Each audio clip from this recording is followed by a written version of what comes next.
are on Chapter 19, Industrialization and Nationalism. Section 1, the Industrial Revolution. As you can see here, this is basically, it starts the Industrial Revolution in Great Britain. You can see these 5 sections: the contributing factors, cotton production, iron and coal, railroads, and new factories. The contributing factors within the Industrial Revolution were the fact that it was brought about by agricultural production that improved. More food led to more people, led to more workers.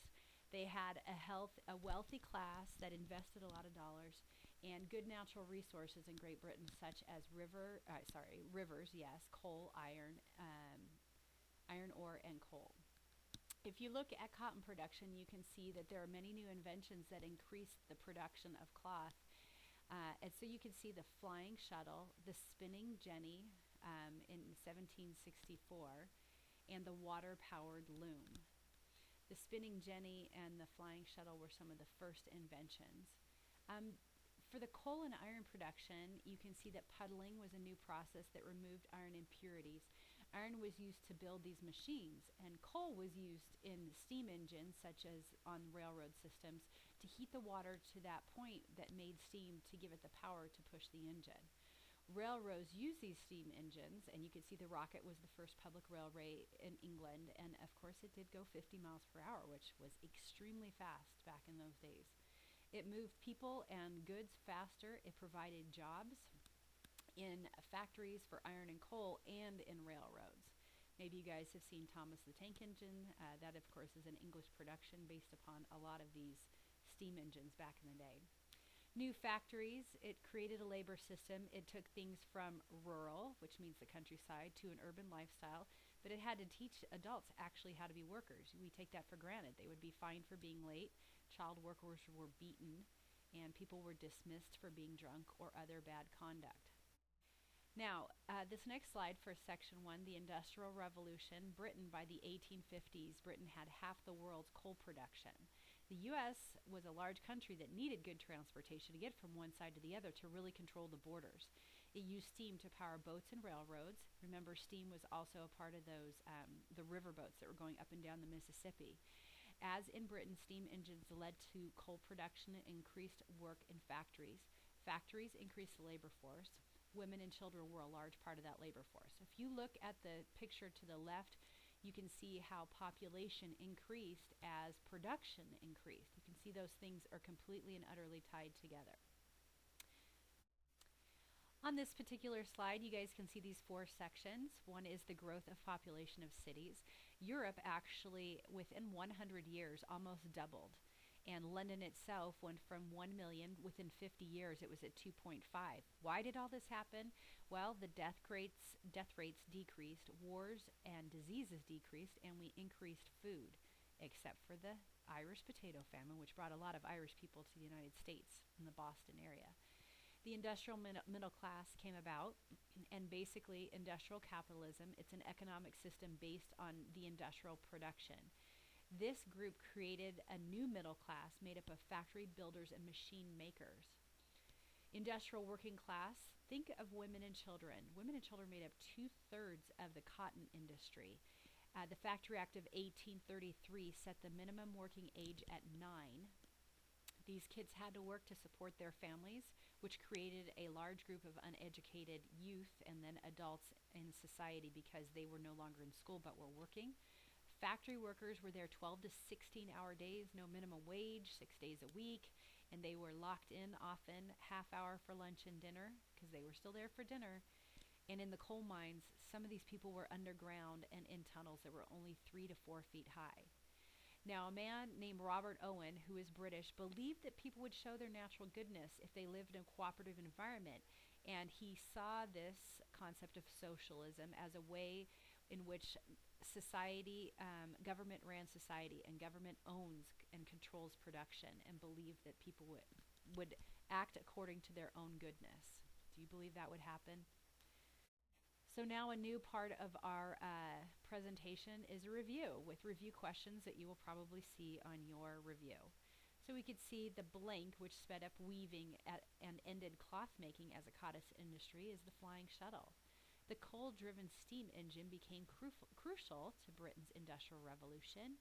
And what caused so many people to move to the cities during the Industrial Revolution? Well, basically every single one of those things listed.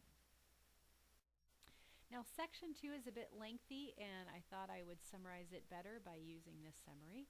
After the defeat of Napoleon, European leaders met at the Congress of Vienna to restore the old order and establish stable borders. Great Britain, Russia, Prussia, and Austria, no, Prussia does no longer exist, met regularly to maintain the new balance of power. Meanwhile, liberalism and nationalism, two philosophies that opposed the old order, were on the rise. Many liberals were middle-class men who wanted a constitution and a share of the voting rights enjoyed by landowners. Liberals tended to be nationalists as well. In 1830, France's upper middle class overthrew the king and installed a constitutional monarchy. Belgium broke free from Dutch control. Revolts in Poland and Italy failed. Economic crisis in 1846 led to the revolt of the French working classes. This time, a second republic was formed under the leadership of Napoleon's nephew, Louis Napoleon. Revolts followed in German states, Italy, and the Austrian Empire. In each of these, old order was restored. So, if you look at this particular picture here, you can see the Congress of Vienna. The leader was Prince Clemens von Metternich. Wanted to establish the old monarchs back in power in Europe, and what it really accomplished was to redraw the European map, look to the right, of the Napoleonic Wars and the destruction of the Holy Roman Empire. They said they did this to establish peace. Now, see the Concert of Europe, because you will see this discussed later. Meetings of European rulers to try to keep peace and eventually adopting the principle of intervention. It gives armies to countries where revolutions might begin. So if there's a problem in Austria, Italy, or France could send people over there to help them out, to bring about what they felt was peace. So section 2, again, look here and notice I have a reminder at the top. Do not compare these definitions to the use of the words in our millennium. Sometimes things back then are a little different. So conservatism, liberalism, and nationalism. Conservatism was based on a system of social stability, favored obedience to political authority, hated revolutions, and didn't want individual rights. Liberalism, a political philosophy based largely on Enlightenment principles, held that people should be as free as possible from government restraint, protection of civil liberties, religious toleration for all, and it opposed the old order. Nationalism also opposed the old order. It was more powerful than liberalism. The chief loyalty was to the nation, not to the monarch. Each nationality should have its own government. So this particular era was also marked by several revolutions. And so what I did is basically look at the map to the right. You could see that it is highly volatile in Europe at this particular time. In the United States, we have the War of 1812, and then, of course, we have the Civil War in 1861, but during this time it was relatively peaceful in the United States. We were probably bringing about disputes amongst ourselves more than anything. The European revolutions, roughly of 1848, known in some countries as the Spring of Nations, Springtime of the Peoples, or the Year of Revolution, were a series of political upheavals throughout Europe in 1848. It was the only European-wide collapse of traditional authority to date, but within a year, reactionary forces had won out and the revolutions collapsed. This revolutionary wave began in France in February and immediately spread to most European and parts of Latin America. Over 15 countries were affected, with no coordinator or cooperation among the revolutionaries in different countries. 5 factors were involved: the widespread dissatisfaction with political leadership, the demand for more participation in democracy, the demands for the working class, the upsurge of nationalism, and finally, the regrouping of reactionary forces based on royalty, the aristocracy, the army, and the peasants. Enough of that. Here's your section 2 review. Liberalism, a political system based on Enlightenment principles, held that civil liberties should be protected. Led by Clemens von Metternich from Austria, the great powers met at the Congress of Vienna to establish stable order in Europe. Section 3, looking at the map to your right, national unification and the national state. So that Concert of Europe thing that we discussed in section 2, why did it break down? Well, Russians fought against the Ottoman Empire in the Crimean War, and the Austrians did not support them. So, in this fight, making them enemies, leaving Austria without the support in the concert. It allowed for the Italian and German unification. So if you look here, you see the Italian unification to the right.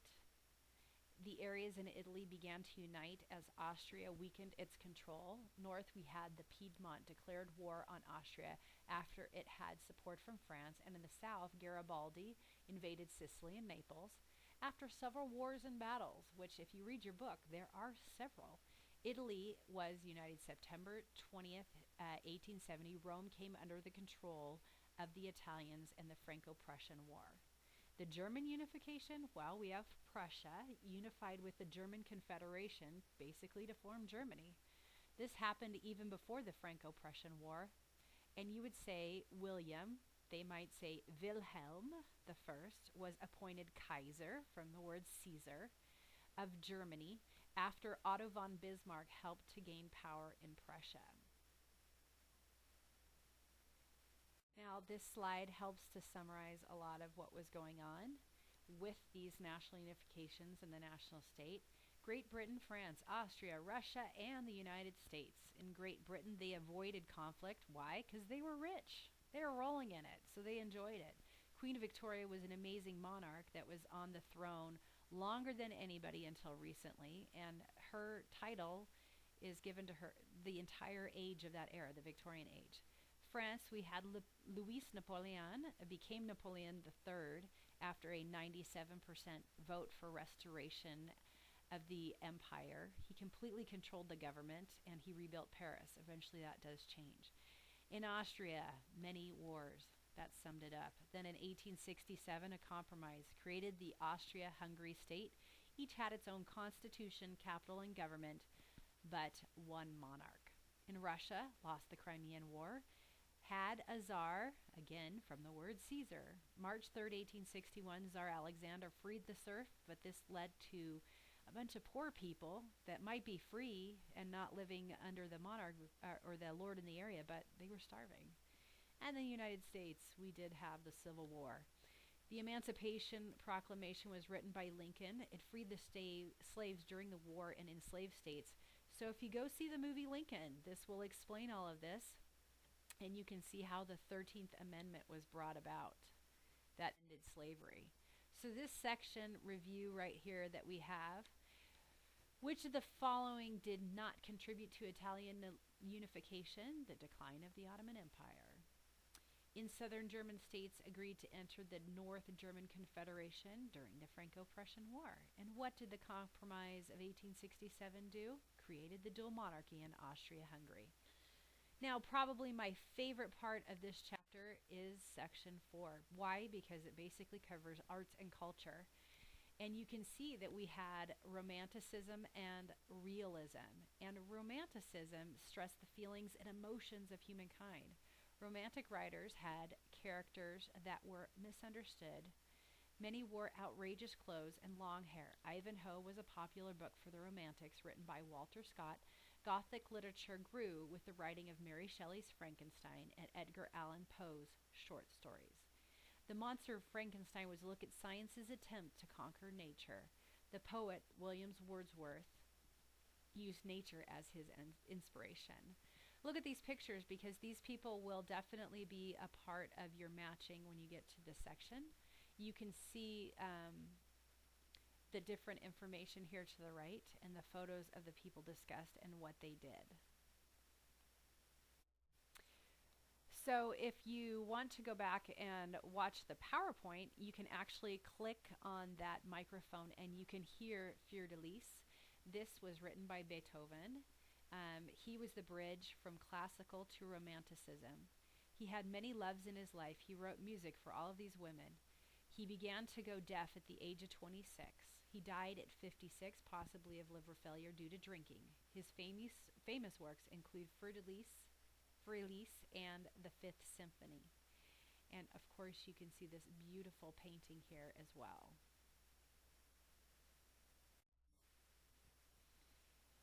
Now we're on to realism, the new age of science. So you can see here, again, photos of the people that will be discussed.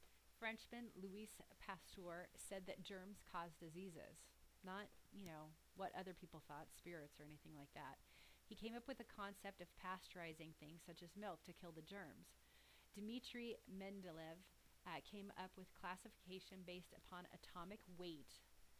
The Englishman Michael Faraday created a generator that laid the foundation for the electric current, and another Englishman, Charles Darwin, published The Origin of Species, discussing the theory of evolution and natural selection.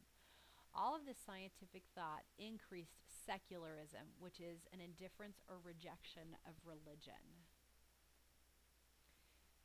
Now, call me crazy, I did include a modern character down here at the bottom right. In this slide, you see realism, the belief that the world should be viewed realistically, politically, and in the arts. Rejected romanticism. Gustave Flaubert wrote Madame Bovary. A British novelist, Charles Dickens, wrote A Christmas Carol, which had Oliver and David Copperfield. So you can see these different people, and you can see their paintings, and you can see some of the things that they wrote.